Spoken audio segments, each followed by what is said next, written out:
Hey, everybody. Welcome to our first episode of Life, Barbells, and BS.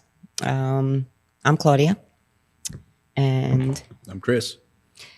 so basically what we want to do is just kind of, we've had some people that have contacted us over the past several months asking questions about different things, life-related, gym-related, and what is they think of importance, things that they have seen on social media that they're not sure about. And, there's a lot of contradictory information, what works and what doesn't. A little bit. A lot of it, sorry. A lot of it. It's confusing. It is. To a lot of And people they're going to agree with us, disagree with us, whatever the case is. We've been in this business for a total of, 200 years? What do we figure out? 60 years? 60, at least 60 years between the two of us. Yeah. And Lord knows we've made our fair share of mistakes, things that we believed way back in the day, and things that we've tested out and that didn't work, and what we found out that did work. And so we'd like to kind of share it with you. And also, like I said, we've had people contact us and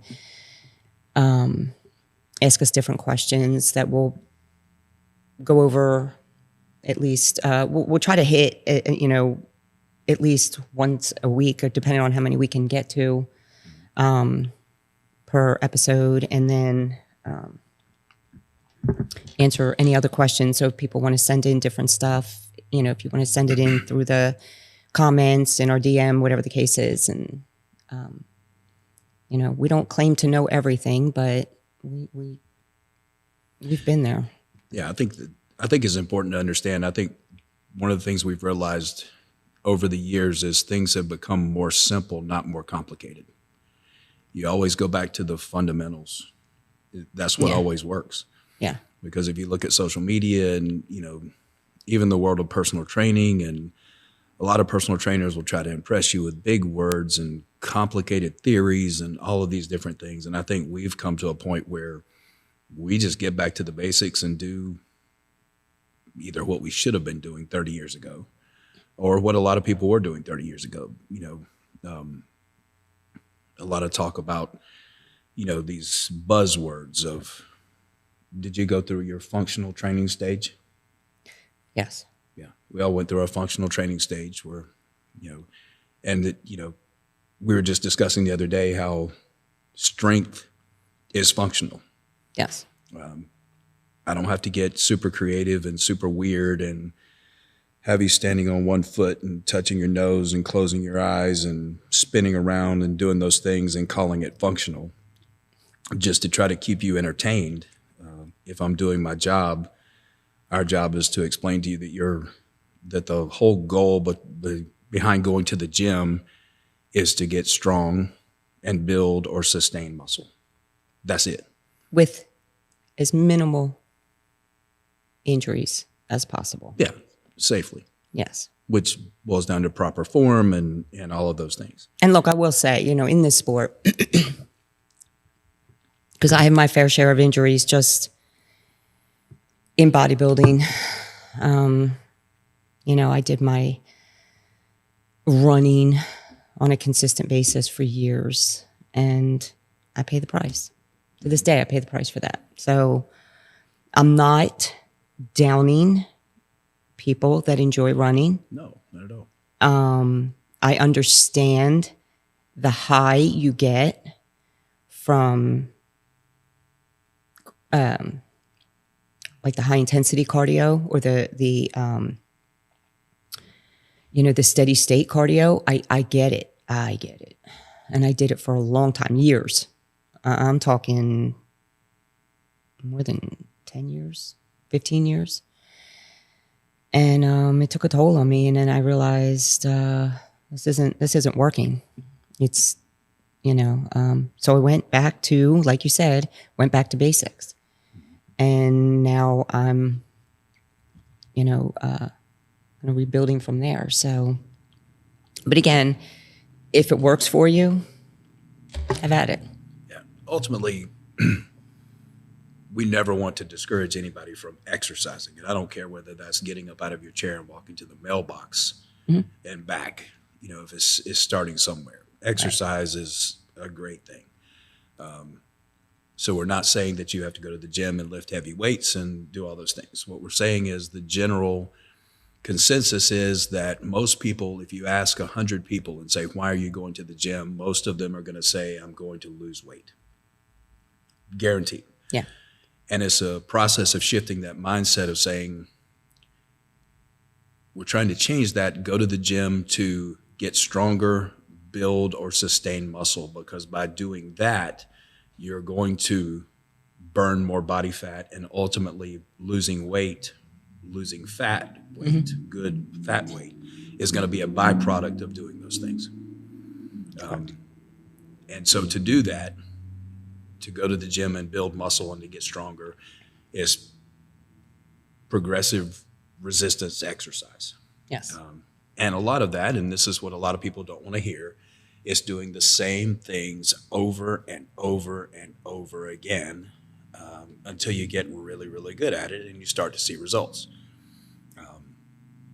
So we have to be careful not to go down too much of a rabbit hole, because we're going to touch on all kinds of subjects. Today, there's a specific question that somebody asked.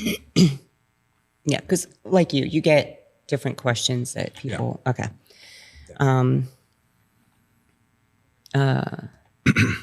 And same here. So I get various questions. So I figured like, okay, we'll put this out there and, just kind of run it past the masses. And I'm sure it's just not the question of this person that has asked it. It's a question that has actually been asked several times, but, this is, has been pretty recent that it came up in my DMs. So let me see here. And I don't give out names or anything. I keep the person anonymous. I will say it is a female, so I'll leave you at that. Okay. And as you know, social media, Chris, social media has taken such a toll on the fitness industry in so many different ways. So it's gotten people really confused as to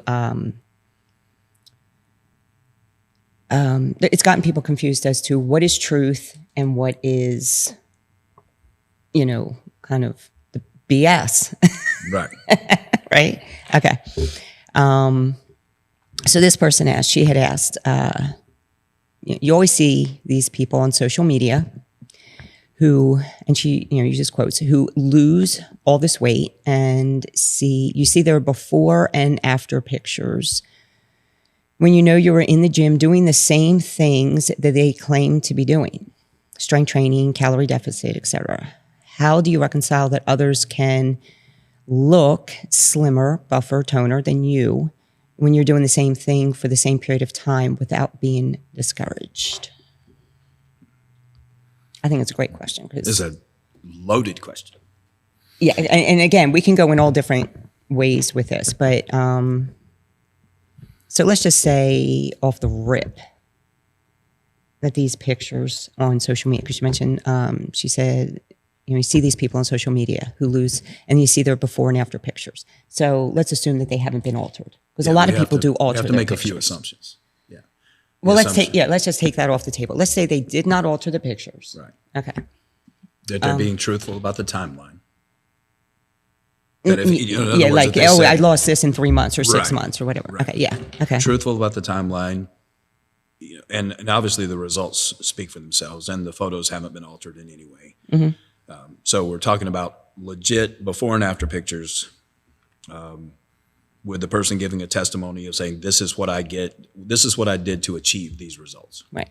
Right. So the person asking the question says, I'm doing the same thing. Why am I not seeing the same results? Why am I not getting the same results? Yes. And there's a lot of factors in this. So, There are. okay, first of all, let's just say, do you want to talk male or female?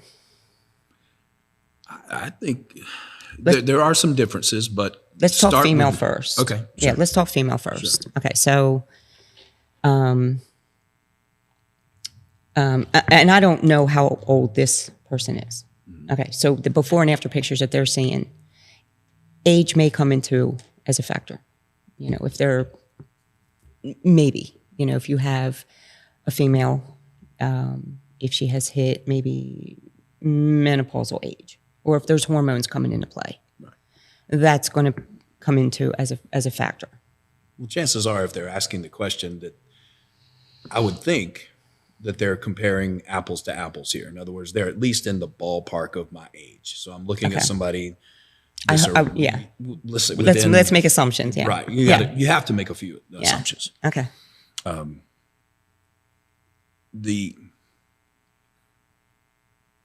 Without fail, I would say 99.9% of the time when a client or anybody approaches me and says, I'm checking all the boxes. I'm exercising this many times, this many hours per week. I am in a caloric deficit. I am getting enough rest. My stress levels. My stress level is within normal limits, you know, a 5 out of 10, whatever the case may be. 99.9% of the time, it's not that the person is being dishonest, they're missing something. Yes, And most of the time, it's the calories. it is. So when he's, I'm in a caloric deficit. So usually you can say, are you sure? You know, because we're in a position where we can't go home with these people. No. I can't be with you 24 hours a day. But, you know, we talk about it all the time. Did you count the pack of cashews that you stopped and got at the gas station when you filled up with gas that has 350 calories in it? Did you, all of those little things, because we know as bodybuilders just how regimented we are, eating the same thing every single day, 7 days a week, you know, all year long. We know just by instinct that we're in a range. And we know when we go off plan and we're being a little lax or doing whatever. So I think that's the first question you have to ask. Are you really doing the same things? Because if you're in a caloric deficit, and assuming that there's nothing medically wrong with you, you don't have thyroid issues, you don't, whatever, everything is fine. If you're exercising and burning more calories than you're taking in, you will lose body fat. Yes, it's guaranteed. Guaranteed. Has nothing to do with carbohydrates. It has nothing to do with. No. I mean, what was the thing crazy thing they did? The guy did. He lost 60 pounds in 6 months by eating McDonald's cheeseburgers. How did he do that? Yeah, I think Because he counted the number of cheeseburgers he ate. He knew exactly the number of calories he was taking in, and he was burning those cheeseburgers off. Now, is that healthy? No.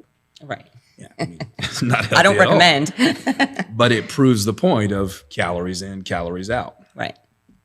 And if anybody tries to argue that issue, it's been debunked. I don't care who you are. We're not the smartest people in the room. This isn't our theory. And here's the thing.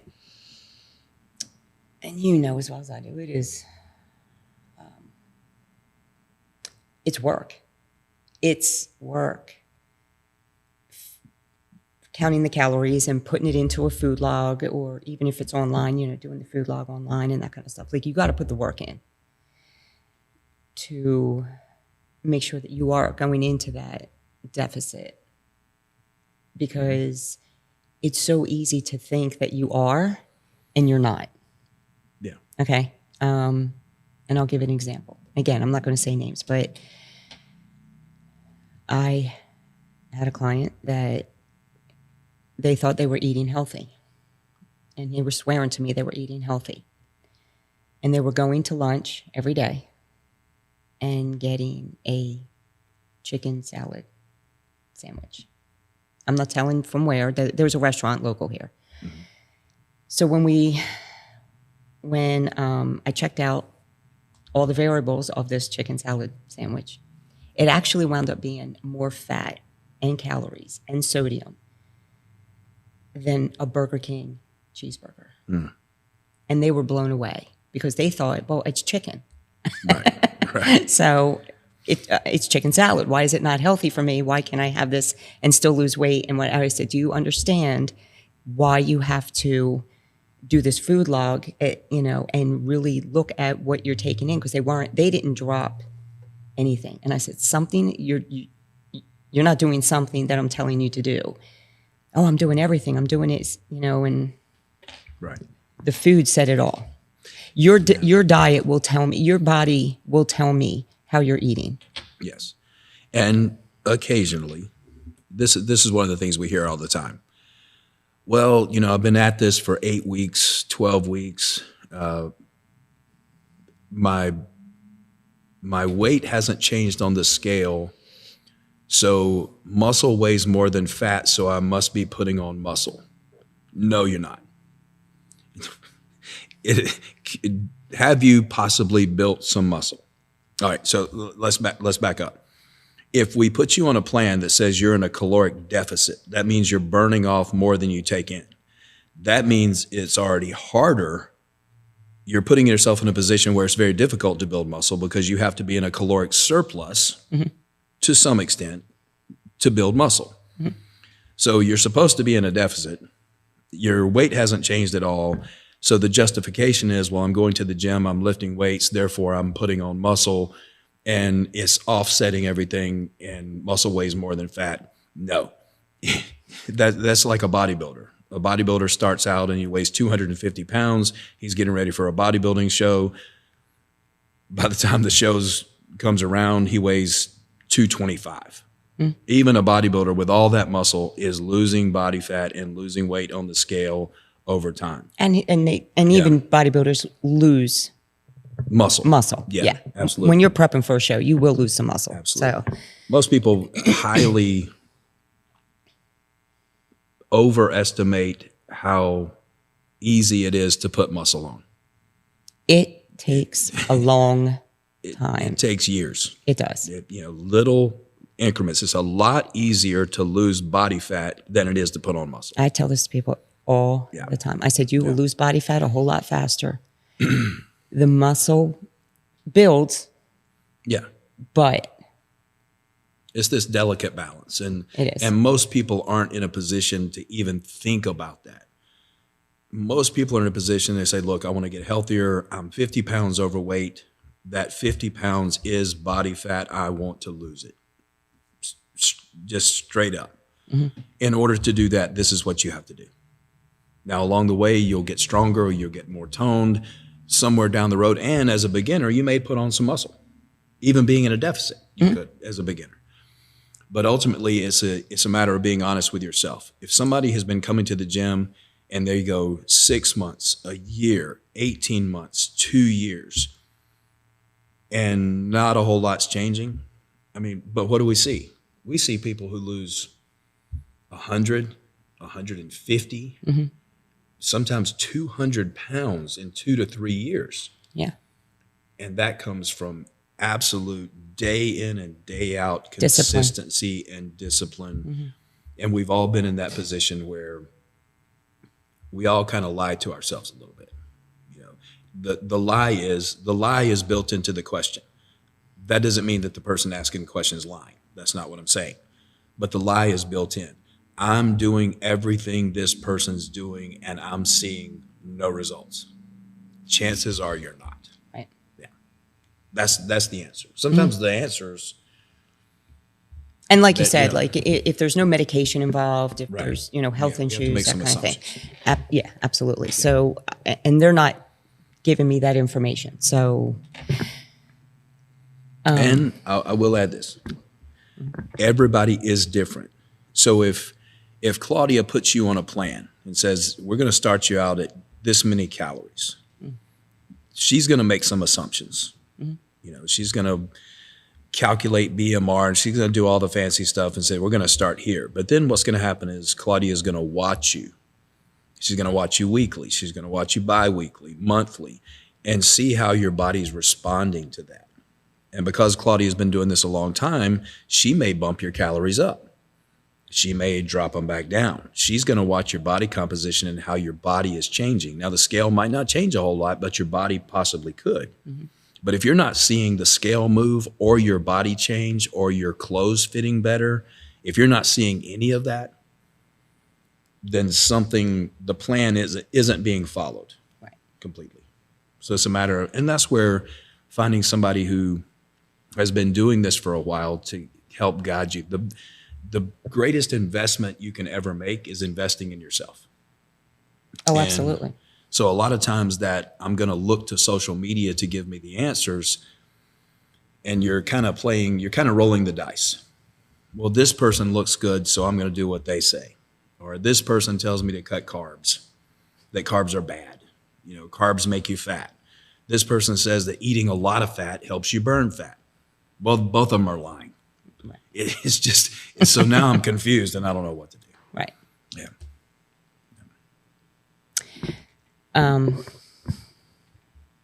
Okay. So basically, to kind of put a cap on that, to sum it up. Yeah. Like you said, taking a lot of other factors off the table that haven't been mentioned from the person that posted that question. Mm-hmm. I'm going to say that bottom line, you're not following the plan. Yeah. That's it. Usually that's the case. Yes. 9 times out of 10. And that's being generous. 9.9 times out of 10. 9.9. Yeah. You're not following the plan. And go ahead.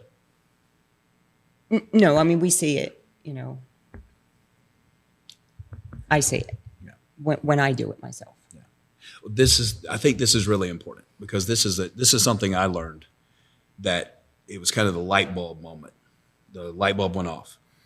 Is because anybody who asked that question, they may look at their week and they say, on Sunday I did my food prep and I had all my food laid out. It was all counted.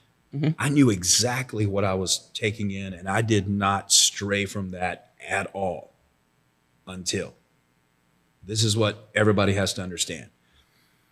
This is what helps. Don't break your successes or your adherence to the plan up in 24-hour periods. Break them up in 7-day periods. I'll explain. Let's just say that a typical day for me, which I'm not recommending anybody do this, but you wake up and you eat your eggs and oatmeal, and then you have chicken and rice, chicken and rice, chicken and rice, chicken and rice, and shake, whatever. It works. I've been doing it for years, whatever. Mm-hmm. I'm not saying anybody should do that, but I know exactly what I'm eating every single day. But let's just say that on Saturday, I wake up in the morning and go to Cracker Barrel. Now, all of those meals that were prepared were X number of calories over a 7-day period of time. And if I hit all of them, I am in a deficit. But on Saturday, I woke up and went to Cracker Barrel because Grandma said she hasn't seen me in a while and she'd love to take me to breakfast at Cracker Barrel. And I ate a stack of pancakes, Uncle Herschel's breakfast, and 3 biscuits and coffee with sugar and cream. And then my brother calls and says, "Hey, haven't seen you in a while. Meet me at Five Guys." And I go to Five Guys for lunch, and I have one of those monster cheeseburgers and a big bag of fries dripping with grease and a Coke. And then at night, a friend hits me up and said, "Hey, we're all going out to eat and whatever." And you go to a restaurant and you have pasta and bread. So over the course of that day, you could have possibly eaten anywhere between 8,000 and 10,000 calories in food. You wiped out your entire week because the deficit is cumulative. Mm-hmm. So I'm in a deficit for 7 days, and then a cheat meal,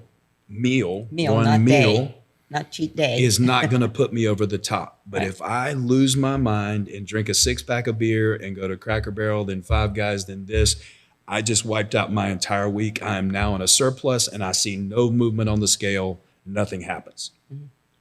That's why it's consistency over a long period of time. We have to understand that. So it's, you know, I had somebody recently, they had just started the plan. They assumed that they got a cheat meal. Well, when you hire us, we tell you when you can have a cheat meal. You kind of earn it, right? Yeah. Well, the assumption is I'm good all week, and that cheat meal turned into an entire day of family eating, of barbecue, and it was just all day long.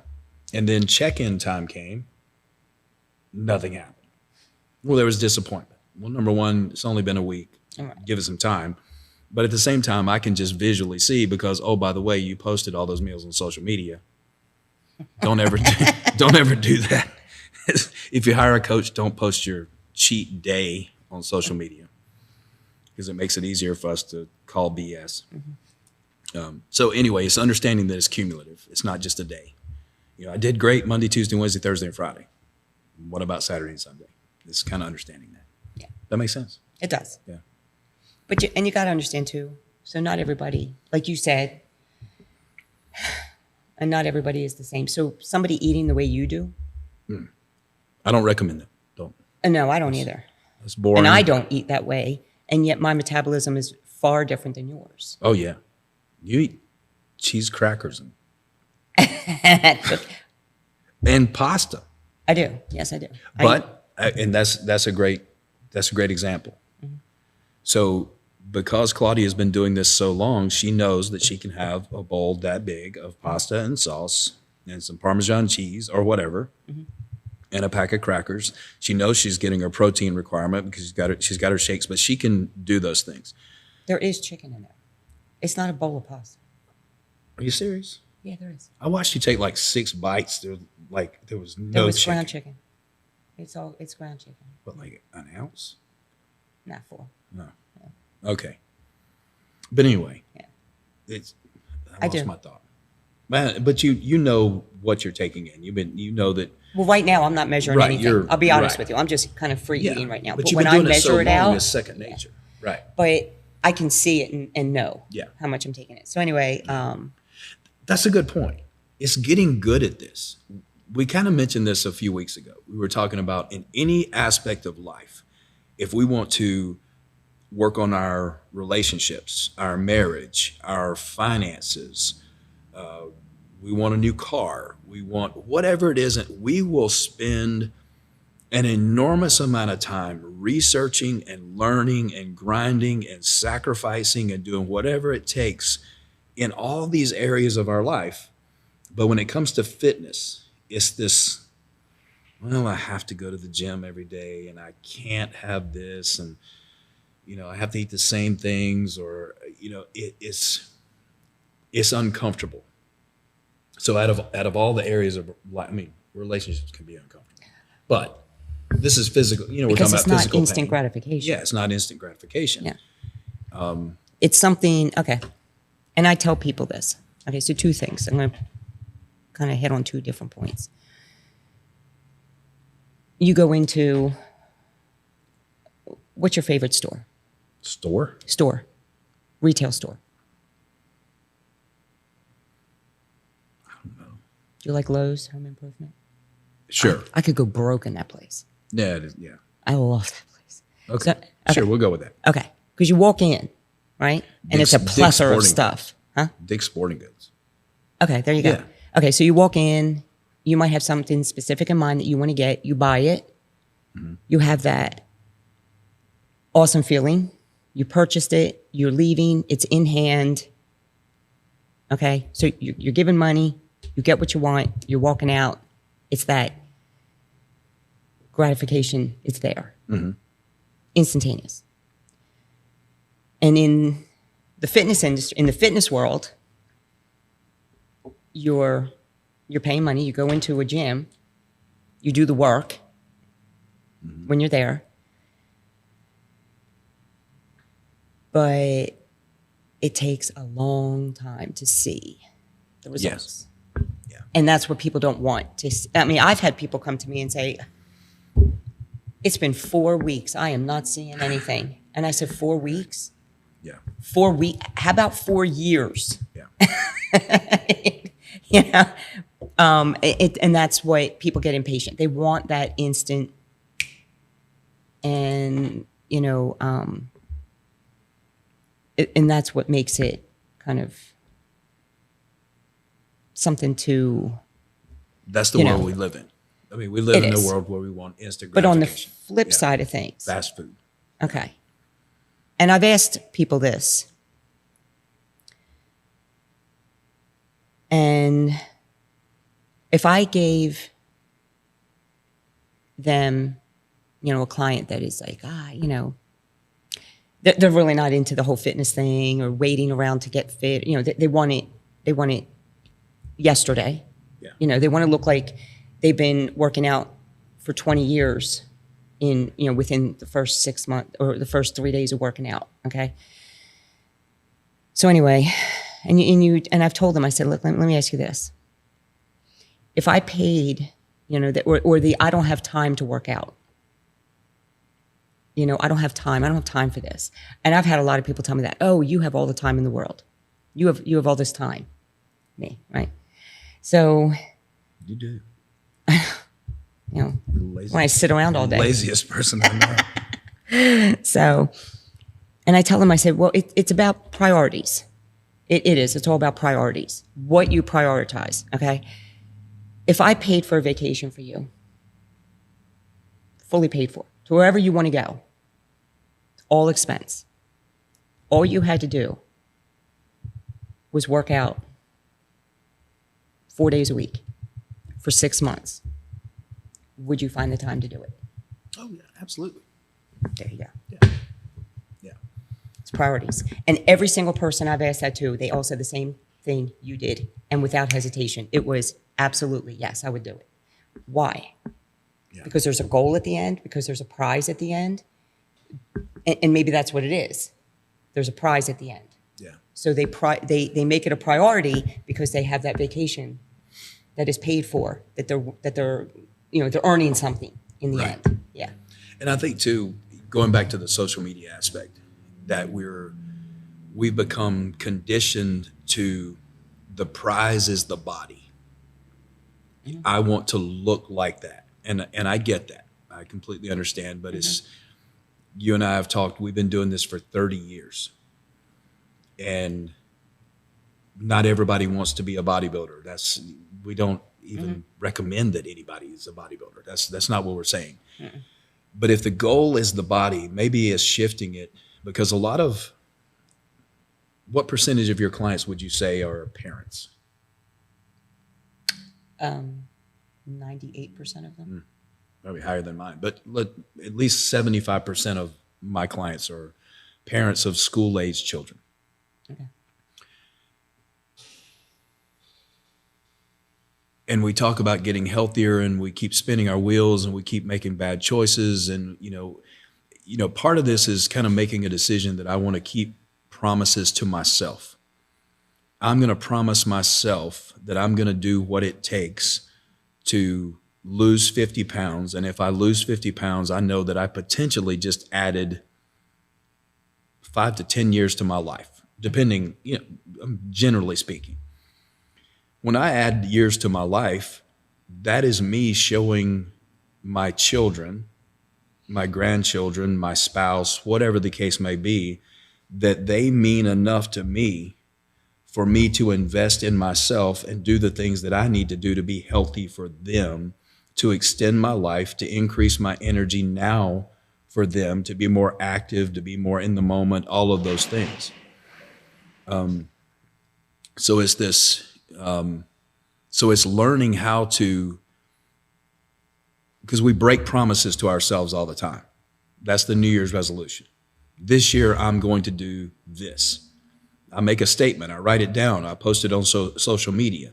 And then I think the statistics say should say a certain percentage by January I was going to say March. 20th, so drop off, and then another percentage by February 15th, and then by March they're gone. 90% are done. So, I mean, let's be honest. What you're doing is you're breaking promises. You've broken a promise to yourself. Chances are you verbalized that promise to your children, to your wife, to your husband, whatever. So you're breaking a promise to yourself, and you're breaking a promise to the people that you love. It's a big deal. So we're not talking about bodybuilding here. We're talking about health. We're talking about doing the things necessary. And that's why, we can't stress enough that it's important to find somebody who has done this, for a long time, and somebody that can sit down and discuss your goals, discuss what you've done in the past, and lay out a plan and help you get there, and then wake up every morning and start checking those boxes. I ate the food I was supposed to eat. I exercised when I was supposed to exercise. I rested as much as I was supposed to rest. And this isn't me tooting my own horn by any means, but when my client load got to a point where I knew that my time during the day, it became almost not impossible, but it became more difficult for me to work out during the day. Claudia knows. What time do I work out every day? Oh, God. 3:45. 4 o'clock. 3:30. Yeah, 3:45 a.m. So when I knew that was no longer an option, I set my clock, I set my alarm 1 hour sooner. I get up, I'm at the gym by 3:30, I get my workout done, get everything, and I know it's done. Now, is that realistic for most people? The short answer is no, it's not realistic, but is it? Yeah. If you want something bad enough, what are you willing to do to get it? I agree. So when we say I don't have time, well, we especially Americans, we will make time for anything that's important to us, except something that is physically uncomfortable. That's when it gets tough. You mentioned, I'm just going to touch on this real quick, and then we'll kind of wrap that up a little bit. But you mentioned about doing, starting into bodybuilding. When I started, and I started long before my son, but then, so I did it for me. Before you started bodybuilding? I started bodybuilding. Before he was born. Before he was born. Yeah. I was trying to be funny, but it wasn't funny. Never mind. Whatever. Okay, well, that went over my head. Yes. Because it was really far over my head. It wasn't funny at all. Anyway, so I did it for me, and it was a health thing, whatever. Not, I was never one of those people that, my problem was I was, putting weight on, not so much that I need to take it off. And so anyway, I started, so I did it for me, for my health benefit. And then when my son came along, I did it to be healthy for him, me and him. And at the time I was in law enforcement. So I did it to protect myself, to make sure that I made it home to him every day, because I didn't know what I was going to be dealing with day to day. And, to be an unfit cop, in my book, is ridiculous. Okay? And I'll say that. It's ridiculous. Can I make a bold statement? I didn't say this. This is somebody else who said this a long time ago, and I 100% agree. Go ahead. And if I piss some cops off, I'm sorry. Yeah. But they said the moment you take that pledge to protect and serve, once you put on that badge, you forfeit the right to be out of shape. I agree. There are no excuses. In other words, your job is to protect and serve. Well, how the heck are you supposed to protect and serve? Well, it's not just protecting civilians. It's protecting protecting other officers. It's Yeah. protecting yourself. I never Yeah. wanted to be the one where if I got into a scuffle, or if my partner was in a scuffle and I jump in, now he's got to worry about me and himself. You understand? And as a female, that was amplified times Exactly. 1,000 for you. Yeah, Yes. absolutely. And because I'm not exactly a tall person. Right. So teenagers tower over me. Okay. So getting off that, but I as an officer, I wanted to make sure I made it home to my son. So I needed to stay physically fit in my job, for myself, and for my son. And not in that order. My son always first. And then as time went on, and once I got out of law enforcement, and I got back, I did competitions when I was in law enforcement, but then I got out of it for a long time. And then once I got back in, and I know this sounds crazy, but I do it for me. Second, I do it because it's something I want him to be proud of me about. Do you know what I'm saying? Yeah. I want my son to be proud of me. I want him to, and I know maybe people, and nobody knows that. I've never verbalized that, so I'll verbalize it here. But my son is the most important person to me. So I want him to be proud of me. He is the one person. That's why when he goes to my competitions, if nobody else is there, and my family has never seen me compete, but he's there. Yeah. And he's the most important person there. And we've all heard this. I mean, every day on social media, it's just in our face constantly that being healthy improves every single other aspect of our lives. Mm-hmm. Being healthy makes us feel better about ourselves, our self-confidence, our self-esteem, everything goes up. Mm-hmm. Insecurity goes down. My relationships get better. My sex life gets better. My job gets better. Yeah, I think more clearly. I'm more decisive. I make better decisions.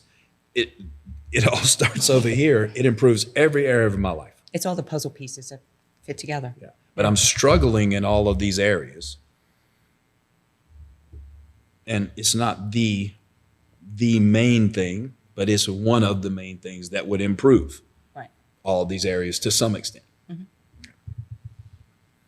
And like you come in, you found a time to train that worked for you because the rest of the day you're busy. You got work throughout the day. And I'm the same way. I train before I train clients because that is the only time I have. Right.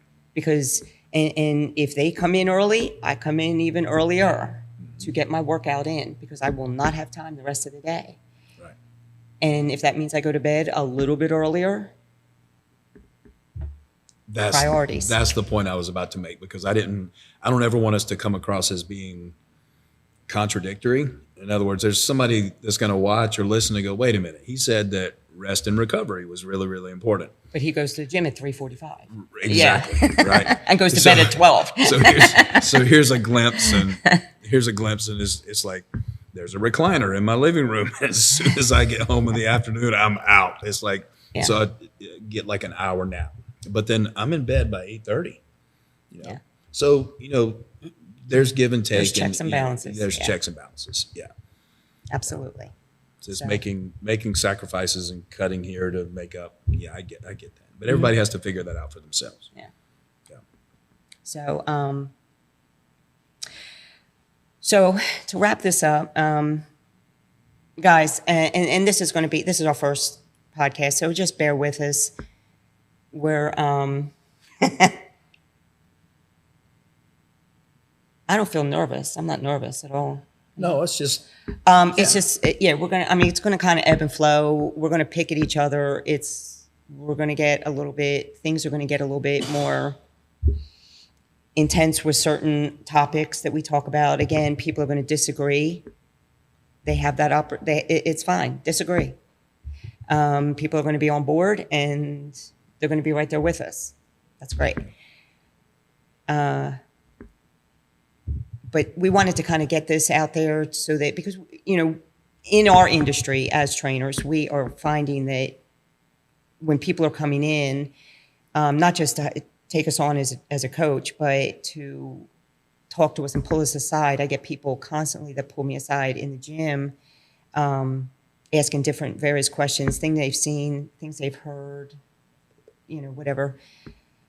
So that's when Chris and I figured, like, let's put our heads together and tackle different things to kind of help people out a little bit, and especially based off of our own personal experiences, because Lord knows we've been there, and we've made our fair share of mistakes and different things that we've tried. Like the cardio, fasting, doing cardio on an empty stomach, and I've done that. I've tried it. You know what? Yeah, in the bodybuilding It world, was that's no kind different of than kind doing of a cardio thing. with food in my stomach. Right. But I had to test it out. I didn't want to say it doesn't work, and I didn't try it. And see, that's the interesting part, because it's a perfect example. Mm-hmm. Even though I agree with what you just said With the fasted cardio. Mm-hmm.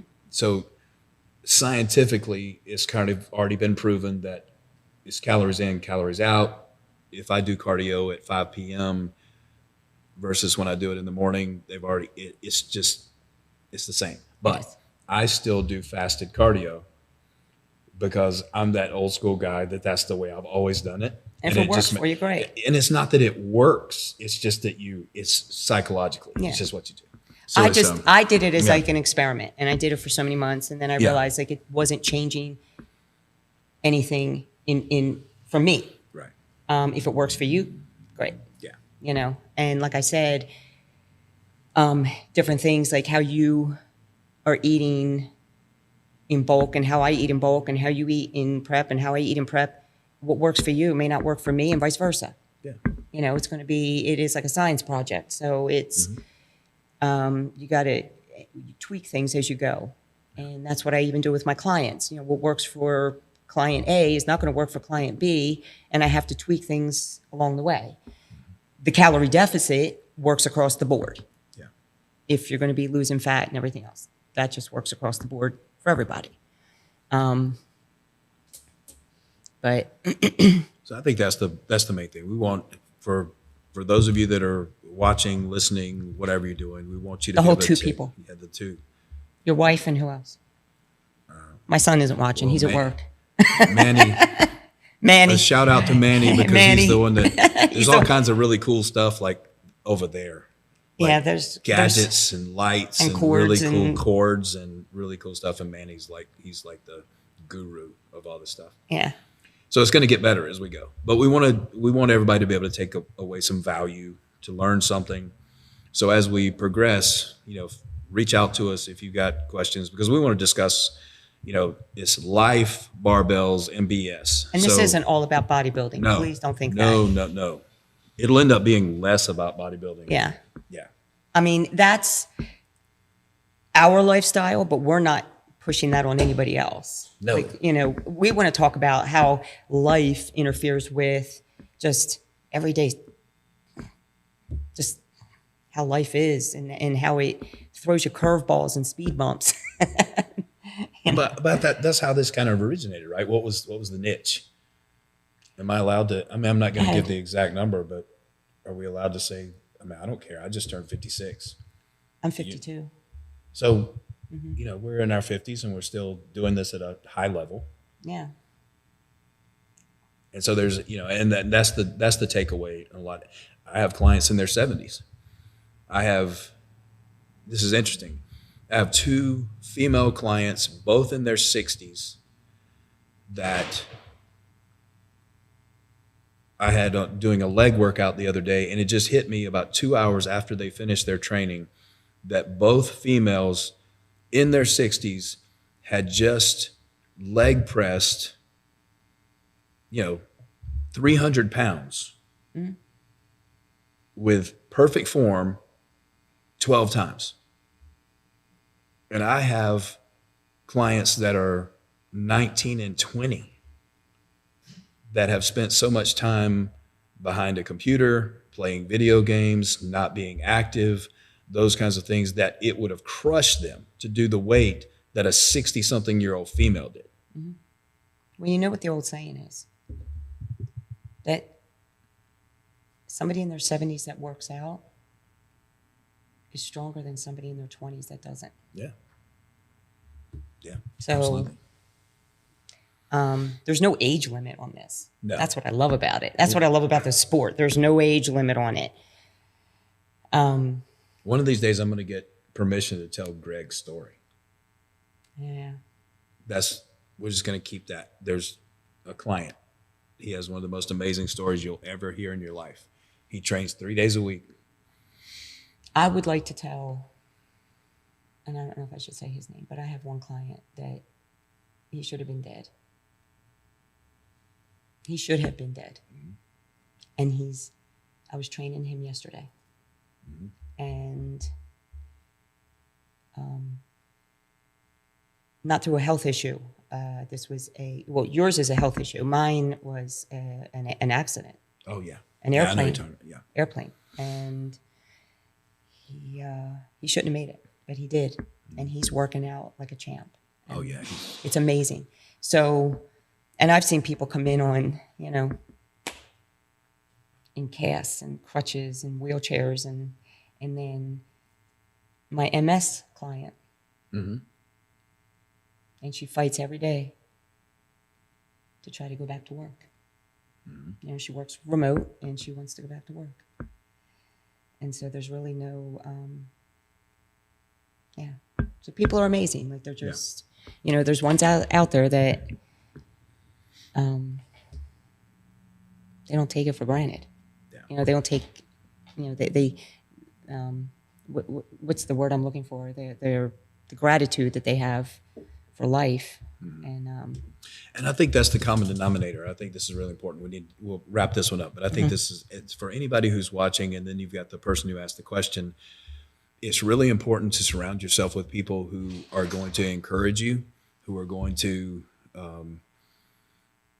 support you in what you're doing. So I can't stress this enough. If you have a goal to, whether it be to lose 50 pounds or 100 pounds or to do a bodybuilding show or to compete in a triathlon or run a marathon or whatever the case may be, find somebody that you can have in your corner that's going to hold you accountable. Even if it means, and I'll say this again, the greatest investment you can ever make is in yourself. And I'm talking about a monetary investment. You're talking about investing money. We talk about investing money in all these different things. The biggest, the most important thing, or the most powerful thing you can invest your money is yourself. Mm-hmm. And growth, and your own personal growth, personal development, personal health, all of those things. So hiring somebody to take that journey with you, to guide you through the process is priceless. It is, yeah. It's priceless. Absolutely. That's a plug. Hire us. Okay. All right. Well, with that being said, we're not cheap. Okay. With that being said, okay. And we hope you guys enjoy this. And like I said, we have, like I said, there's been several other questions and whatnot. So, and you see how easy it is to just talk about one. So we can't do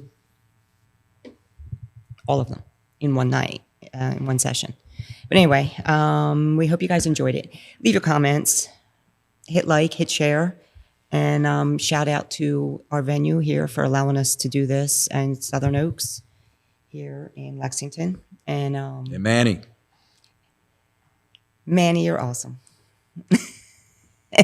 Couldn't have done this without Manny. And what's your Instagram? It's Manny the DJ extraordinaire something. Manny, I wear a crown extraordinaire. Yeah. What am I supposed to say? We'll put the link in the description. We'll give you all that stuff. Yeah. Yeah. Okay. We got to learn all this young people language. Smash the like button. There you go. That's it. Yeah. Yes. All right. So see you next time. You bet. Have a great night and follow us.